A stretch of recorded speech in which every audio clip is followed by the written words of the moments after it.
Welcome to Bandit's Keep, actual play. I'm Daniel. Well, it seems the Rangers may have miscalculated there on that Griffin fight, and they've taken some losses, but they are finally at the Werebore Lair. Let's see if we can recover the treasure and get home. Okay, the Rangers have reached the Hex with the Werebore camp. So there was a lot of ways I could handle this. Obviously, I could run it like a regular dungeon. I could use geomorphs, but I thought I would use a Hex Flower. So if you're unfamiliar with the Hex Flower, I will put a link in the description below to Goblin's Henchman's blog that fully goes over this. But I'll explain it basically as much as I need to as I'm running this, so hopefully you'll get the idea of the way it works. But before I did that, I want to set up a couple of things here. We arrived on the 29th. We're going to go into the hunting grounds, if you will, on the 30th. So on the 30th, we're going to go into the hunting grounds. Before I do anything else, just so I don't forget to do it, I'm just going to roll my weather. 4. Okay, so it's going to move up. I had it at 7. It's going to move to 8, which is still clear. So we're still good there, and we're going to enter on the 30th. What I'm going to do here, and I'll explain the whole thing as we go, but I'm going to allow for, I'll call it 10 turns. It's not going to be a 10-minute turn, but 10 turns, if you will, of play each day, and then a day will click by. Each night that they spend in the wilderness, we'll make a random encounter, just like we normally would in the wilderness. So they want to get this done as quickly as possible, if you will. And I'll show you how I'm going to track all of that. Before I do that, though, I want to go over a couple things. Number one, we've got our group here. We're going to actually break up into 2 separate groups for this because I want to be able to basically hunt down as many of the werebores as possible in as short a time possible. One group is going to consist of these 4 PCs. They are the 3 elf magic users who are all capable with bows, and our halfling, which is capable with a bow. I'm going to be tracking their arrows here. We have silver arrows. Each PC has 12 arrows. The archers that they hired are going to, the remaining 6 of them anyways, are going to travel with this cleric and this magic user, both of which cannot fire bows, but they're going to be there as effectively the PCs, so I don't just send NPCs off by themselves. So we're going to have 2 groups going around. I have got everybody's spells selected, including the cleric that does have a cure wound spell, but it's not going to be very useful for what we're doing here. But we've got some sleep spells. I'm not sure if the sleep spells are going to work on the werebores or not. I believe they are, but we'll find out when we go to do it. And other than that, oh, right. So werebores are kind of interesting. I'm going to read, I've got this here, which I'll explain in a second, but first I'm going to read from OD&D about were creatures. Groups of lycanthropes are either packs or family packs. And then it goes into the mechanics to figure out which. In my case, I rolled 1 large family pack. A family pack will consist of 2 adults and the balance of young of varying age 1/2 to 9/10 grown. If the young are attacked, the female adult will fight at triple value for 4 rounds, but thereafter drop to 1/2 value. If the adult female is attacked, its male family pack will fight at double value thereafter. Obviously, that's if they're together, right? When adults are killed, all young under 9/10 growth will be subdued. Those of 9/10 growth will fight until dead. Anyone seriously wounded, and then it goes into lycanthropy. So, what do we have here? So let's check a couple things. Number one, we're fighting werebores. Werebores are 4+1 hit dice, so we will be able to take out 1 with the sleep spell, 1 per.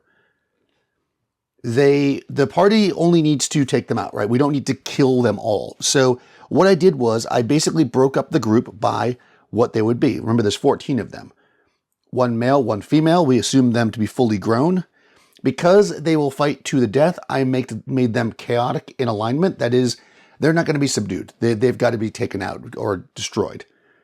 I also just randomly rolled the rest of them to see if they were anywhere from 4/5 to 9/5 grown. Or I guess maybe it should have been 5/5. But anyway, and what we ended up with is 5 of them are 4 and 5. 2 of them are 7. 4 are 8, and 2 are 9/10 grown. The way I did this was I just did a little quick math, and I made the 9/10 and 8/10 grown 4 hit dice, so not 4+1. The 7/10 grown 3 hit dice, and then the other one's 2 hit dice. So if we do end up fighting the lower powered, if you will, werebores, those will be their hit dice, and we'll deal with that as it comes up. The other thing I decided was, how am I going to set these things up? Where they are and how are we going to work this out? So let me show you the Hex Flower and what we've got going on here. Okay, so this is a Hex Flower. And the way it works very basically, and again, follow that link below if you've not used one, is the party will start here, and they will roll each round with 2d6 to see which direction they can move in. Now, if they have points of navigation, which I'll talk about in a second, they can adjust their movement, and then the enemy will go. And the enemy will start here with 1 on the board. I'm not going to get into specifics of the rules right this second. I'm just going to show you generally how this would work. So, for instance, turn 1, I rolled an 11. So an 11 means the party leaves through this part, and I move them to here. Since that's just a general hex, nothing happens. Now, as it turns out, because of my rule, if the party rolls more than 10, and an additional enemy is added to the page, I would actually add an enemy at this point. So that's a bad roll to start off with. Okay?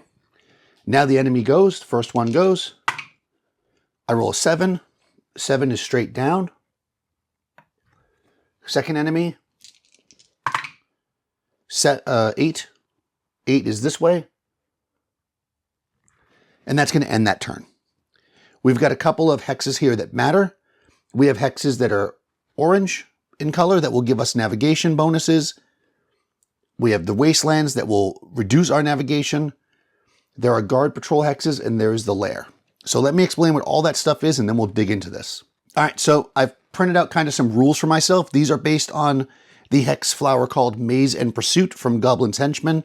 Again, link in the description. If you're part of my Patreon at any level, both the map and this will be up there for you guys to grab. If not, you could just pause the screen, I guess, or just listen to me and you'll be able to figure it out. Or get Maze and Pursuit, and it's basically the same thing. So they need to slay or subdue the entire werebore family. They start in the bottom, as I just told you. You and the hunters take turn moving. You start with 3 points of navigation, which I'll use something to track. Now, a point of navigation can be used to turn the hex from which you travel. So again, if we look at our situation here, if I roll, that'd be a 12 to go straight up. But let's say I don't want to go straight up, but I want to go here. I can spend 1 point of navigation to turn the face this way and go here. That would be a waste in this case, but let's say, for instance, I was here at the time, and I don't want to move into this hex, which is the ambush hex, then I would use that to avoid doing that. Okay, makes sense? I mean, obviously I could go in any direction, just 1 point of navigation turns the face 1 clock. Doesn't have to be clockwise or counterclockwise. I can move it any direction. All right, on the hunter's turn, the player characters can also do that to them. So if they're going to move into your space, you can make them move a different direction. If you land in a guard hex, you can avoid the guards by spending 2 points. You could spend 3 points to evade a hunter if they land in your hex. Obviously, we're not going to want to do that unless we're getting our butts kicked and want to run. And as we navigate, we can gain and lose points, which again, you'll see here. This will be much more clear when I'm playing. That's why I'm kind of going through it quickly. On guard patrol, we roll surprise and encounter distance as normal. On Lair, all the young, well, I say below, but 5/5 grown and below. Let's change that to 6. So basically, 6/10 rather. I keep saying 5th. And below, plus the female will be at the lair. The hunter goes out. We're not going to roll to see what the hunter is until they encounter the party. And when we do, we roll on this chart. Obviously, we know how many total we have in the group. And if they go into the ambush square hex, all of the hunters that are out will immediately fall on them. Okay, so hopefully that made sense. I know I went through it quickly, but it'll be more clear as we continue, as we start playing, I think. Let's hope so anyways. One final kind of rules thing, just to blow your mind a little bit more, which is why in a game, I don't normally spit all this stuff out at the beginning, but I figured I'd just let you guys have the setup. Because werebores can only be hurt by silver, we'll be using the fantasy combat. So we'll get into that. I'll do it theater of the mind. We're not going to use the minis for that. We won't need to, but we'll talk about that when the time comes. So hopefully that was clear.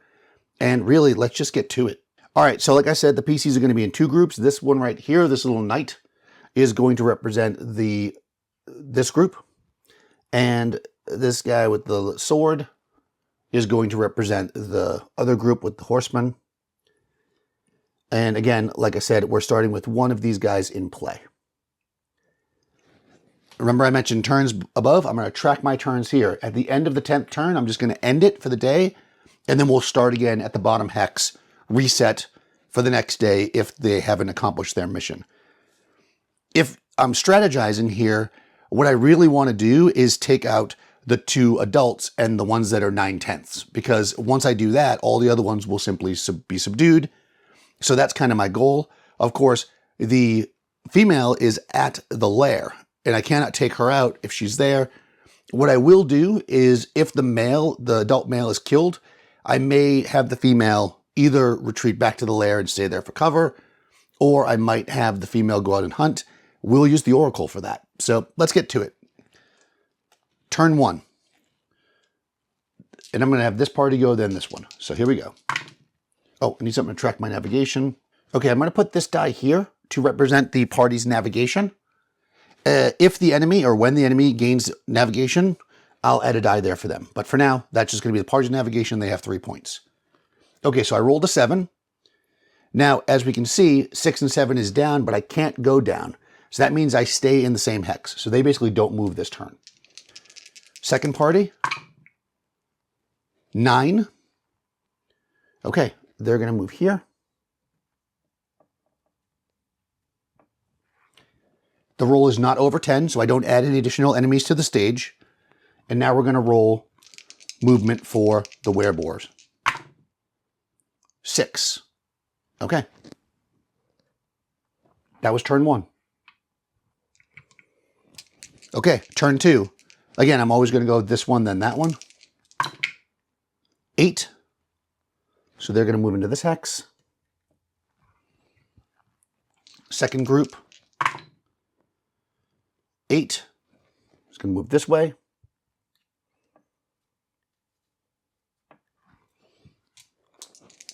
Wereboar Hunter. 7. No, that's a 6, but either way, it's same. They move into the ambush hex. Nothing happens, obviously, to them. And that's the end of turn 2. Okay, turn 3. 6. Okay, so 6 is down, but whenever you're using a Hex Flower, if you go off the board, you come up the other way. So they're actually going to go into this hex, which is a guard hex. Guard patrol, as it would be. I'll deal with that first. Is the party surprised? They are not. Are the guards surprised? They are not. Okay, it says here the guards will be 1 or 2 young, so I'll just roll a d6. It is 1 young. So basically what we're going to do is it's going to be 1 young, and they can be any of these. 1, 2, 3, 4, 5, 6. There are no levels. So if I roll a 4, then it won't be. I'll just re-roll it. Okay. 6. Oh, that's good for me. It's 1 9/10 grown. Okay, so, because again, we want to eliminate them. We're trying to encounter things. So neither party is surprised. There is a single 9/10 grown wereboar in this hex. Now we're going, since nobody's surprised, we're going to roll encounter distance. Okay, 40. And then what we're going to do is we're going to roll initiative. What the party actually needs is to go first so that they can retreat. Because they're going to want to get some distance, because the longbows have a really good range. If they don't retreat, they're still going to get to shoot their bows, but they're going to try to retreat. So hopefully I'm going to roll initiative now. Party white, wereboar's black. Good. All right. The party is going to retreat. They're going to do what's called a split move, which you can do when you're on a horse, which means you can move half your distance, fire, and then move the rest of the distance. So a horse moves 24. They're going to move 12. And again, we started off at 4. Actually, they're going to move. Let me just do a little strategy here. They want to move so they're right at the edge of short range. They'll fire, and then they'll move the rest of their distance. They don't get to really move the rest of the distance. They can move, again, half distance. So again, they can move up to half their distance, fire, and then move up to half their distance. So Again, let me just take a quick look at the ranges of the bows. A longbow to stay in short range is going to be 7. A heavy crossbow would be 8, so 7 is, so they're only going to move 3. Okay. They're going to move 3, putting them at the range of 7, and everybody's going to fire their bows. And then they're going to move the remainder of their distance. Or they're going to move 12. All right, so let's get a piece of paper so we can track this. When you're doing things like this, like Theater of the Mind, but you're doing things where distance matter, I always find just using a piece of paper works really well. So let me show you how I would do this. So the encounter distance was 4. The party is now going to move 3. So they're now at 7. And they're going to shoot. Now again, they have longbows and they're firing silver arrows. So the way this works is none of them are actually heroic types as it would be. But because they're using silver and the werebore is vulnerable to silver, they will get to make 1 attack as a hero figure. So I think this might be the first time I'm using fantasy in this actual play, so let me actually run through it. So the way fantasy combat works is as follows. It's basically done by type. So we have a chart here, and we're going to look at hero, and then we're going to look at the enemy, lycanthrope, so 8. Really no other modifications matter, so actually I could have moved to medium distance, but I already said that's as far as moving, so that's what I'm going to do. Nothing else actually matters unless you're like hero +1 or have magic or something, which they don't. 8 is what they need. When the lycanthropes attack them, I'll look at lycanthrope against hero, which is 7. So actually they have a slightly better chance of hitting them. Normally, in a fantasy combat, both sides will get to go, but because the distance is too great and the lycanthrope does not have a missile weapon, they're not going to get to go. So I'm going to roll 2 at a time to make it go fast. We're going to roll the top 2 first. I'm just going to roll 2d6 each. We're looking for a total of 8. Reroll that because it's not in there. That one's a miss, though, at a 7. That's an 8. Okay, so when you hit, you do your hit dice in damage against it. Their hit dice is 2, meaning that this lycanthrope started at 4. It's now down to 2. I'll remember that in my head for a second because I got 2 more shots. It might just kill it and I won't have to write anything down. I've got 2 more characters that are going to shoot. Again, we're always going to go, I probably should have done it in this order before. We're going to go white, then black. Okay. White rolls a 6 and misses. Black rolls a 7 and misses. So actually, even though 2 hit dice of damage were done against it, nothing happens because a lycanthrope must receive the total damage in 1 turn to actually be killed. The party will then move their distance, which is 12, making them now 19 away. The lycanthrope's movement is 12. It will close the distance, meaning the distance is now 7 at the beginning of the next turn. So again, this is where initiative is going to matter because the party's going to try to like kite this lycanthrope if they can. If they can't, then hopefully they're going to kill it this round.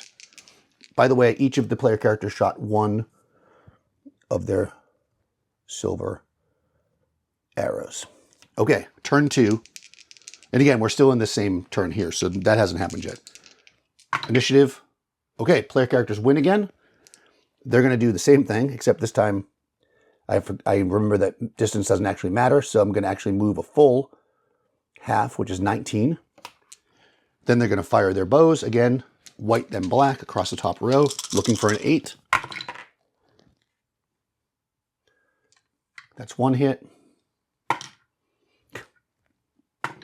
Somebody recommended I get a dice tower, and I think they're correct. That's a miss. 1 hit from them is 2. And again, I'm going to roll the bottom. That's also a hit and a miss. That's another 2. So that's a total of 4, which is enough to kill the lycanthrope. So it is defeated. But they've all shot, obviously. So they've all used 2 arrows apiece, and 1 9/10 grown lycanthrope has been defeated. Okay, they're not carrying any treasure on them. They're out hunting and stuff, so I'm not going to worry about any of that. Now we're back to the overall scheme of things as it would be. And we're going to move with our next character. This character now gets to go. 5. Huh. Okay. You know what I'm actually going to do? Hold on. Is that worth it? No, it's not. I'm just going to move back. Okay. I was thinking about moving them around too. Okay. And the werebore out hunting gets to go. They get a 9. 9 moves them to here. And that ends turn 3. Okay. Turn 4. These guys are close to the lair. The question is, are they going to go to the lair? I think they are going to go to the lair if they can. Well, and I say that because I can move, right? I can control because I have navigation points. So unless I roll really terribly, let's see. 11. Okay. I'm going to, ooh, that would be bad all around because if I take the roll, it's going to put me back out here. And not only am I going to be super far away, I'm going to lose a point of navigation. So I think I'm going to spend 2 navigation to bring myself to here and bring myself into the lair. Now, the only downside to that, and again, this is, we'll handle this first, because I did roll an 11, we are going to add another hunter to the page, but I'll do that as soon as I handle this part of the encounter. Okay, this is, this is where we're going to hope for surprise. The party moves into the lair, and as I said, in the lair, all the young that are below 5 or 5/10 and below, so there's 5 young in there plus the female. So really what they're going to do is target the female, obviously, but she is going to fight at a higher combat. However, surprise here is going to be key. If we can get surprise on her, then we are going to throw a sleep spell. That's why I've been holding on to those things. So let's see. Is the party surprised? The party is surprised. Oh boy. Is the lycanthrope surprised? She is. Okay, so double surprise, which means no surprise. Let's roll encounter distance. Let's hope for a good distance. Ooh, only 3. All right. Encounter distance is only 3. Let's roll initiative. Ooh, okay. The lycanthrope gets initiative. Okay, so this is going to not really work out for us because the lycanthrope's going to charge forward and only one party member actually has a chance of fighting the lycanthrope on their own. So the halfling is actually going to clash with this lycanthrope, hoping for the best, or the worst, as it would be. And the rest of the party is actually going to try to retreat back, and then we're hoping to win initiative next round so the halfling can retreat. So lycanthrope moves first. She charges forward. I guess, let's see. There's 4 of them.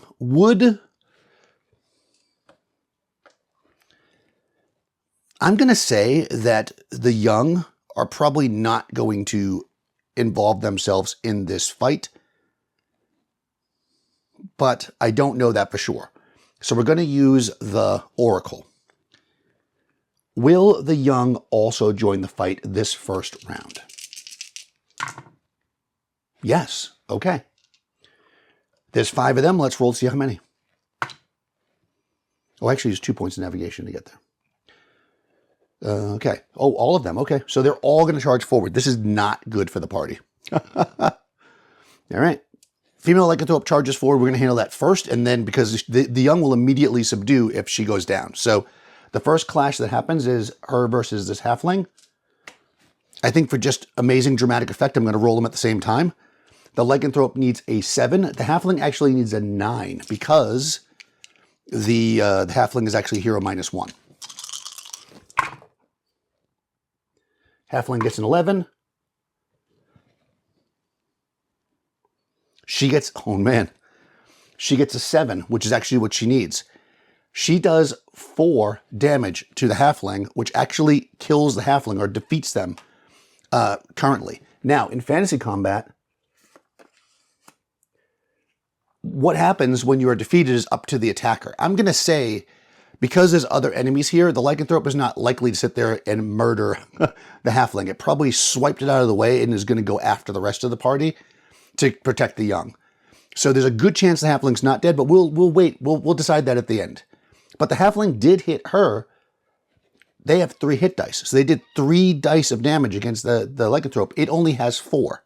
we said the young are going to attack, but would they like follow suit and attack the same thing as the mother? Would they spread out and fight on their own? That's a little bit of an unknown thing. So I think I'm just going to leave this up to the Oracle, because if they spread out, there might be one on each of them and they won't be able to do anything. So let's say this. Do the young just attack the halfling? The downside here is that means the halfling is almost certainly dead because the young will pounce on it as well and that'll be the end of him. Or do they spread out? So do the young spread out? Yes. Okay. So that's both good and bad. They're all going to make attacks at these guys who cannot return blows.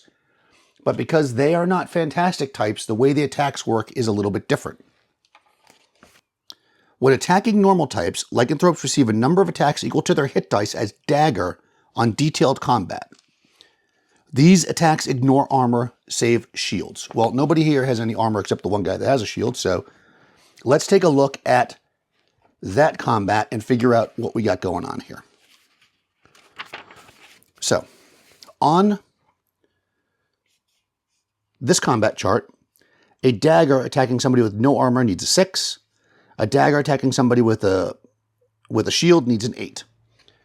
There are 5 enemies attacking 3 of them. I'm going to say that there's 2, because, you know, this is what I would do if I had player characters there. You could roll for each one, but I think the best way to do it, you know, I will do that. 1, 2, 3, 4, 5, 6. I'll just roll 5 dice. Oh my God. Okay, 3 of them are attacking them. 1 is attacking the guy with the shield.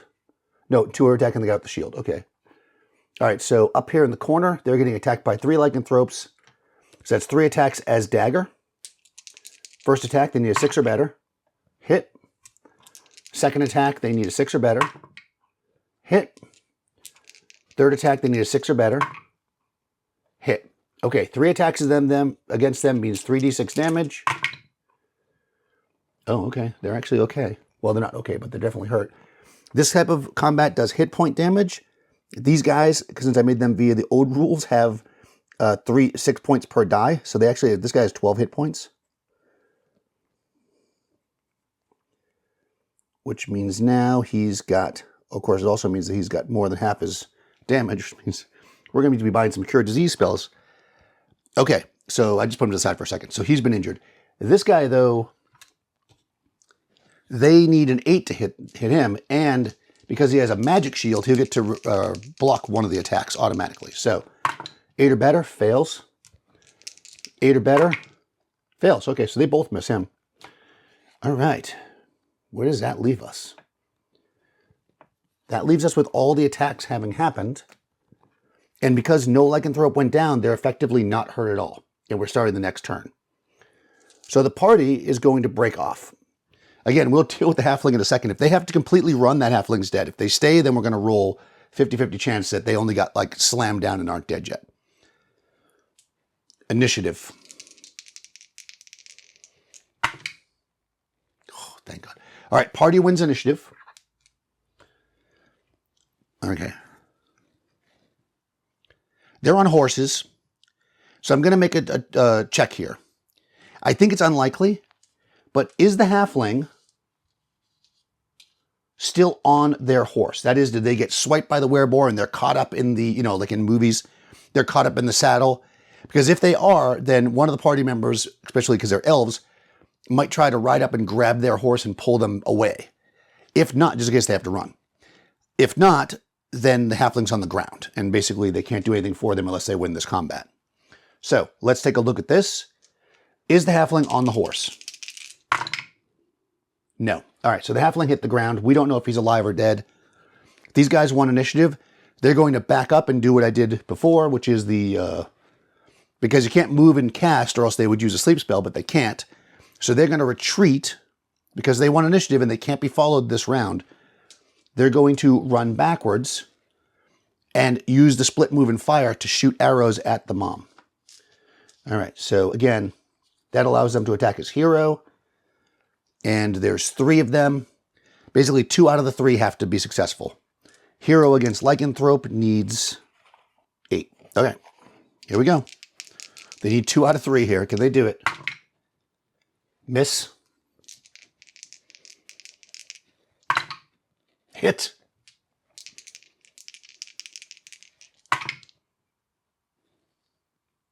Miss. Damn it. All right. They fire their arrows.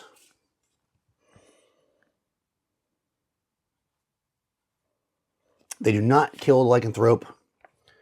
They stay close enough, though. It's risky, but they're going to stay close enough. They stay like, because they move back half and then they move a little further, they stay like 14 away. Because they want to be close enough that the mom still feels attacked and will actually charge after them next round. Again, it's risky, but that's what they're doing. Initiative here only matters in the sense that they might move a little further back to lead her. She won't leave the cubs, though. So it doesn't matter initiative in this round because they're not going to move. The party's going to stand strong, and they're going to move. No, this is perfect. They're going to stand strong because this is actually a good plan with the longbows. The lycanthrope is most certainly going to charge them. They're like just in the range with the arrows. So as she charges at them, they will get to shoot at the halfway point. And because they're not moving and she can't actually reach them, I mean, again, the lycanthrope doesn't know the exact distance, they're going to get a second shot at the end. So we have a lot of shots here. Let's hope that we can pull something off. First archer. Hit. Second archer. Miss. Third archer. Hit. All right. Whew. Okay. As the lycanthropes are all charging towards the party, the mom takes the 2 arrows, crumbles to the ground, and the young back off, scared and effectively subdued. Whew. Okay. So that means all of these, she's down, and all of these guys. So because they're subdued, the party in there at the lair right now, the party has a couple of choices to make here. If you've been enjoying these videos, please do take a moment to like the video. That helps with the algorithm and all that. Also, ring the bell and subscribe if you want to get more videos like this. You can check down in the description. You'll find a link to all the stuff I use when I play these games, so links to all the goodness, and also a link to my Discord server where you can talk to a lot of like-minded people about gaming, and my Patreon if you want to support the channel. I'll talk to you soon.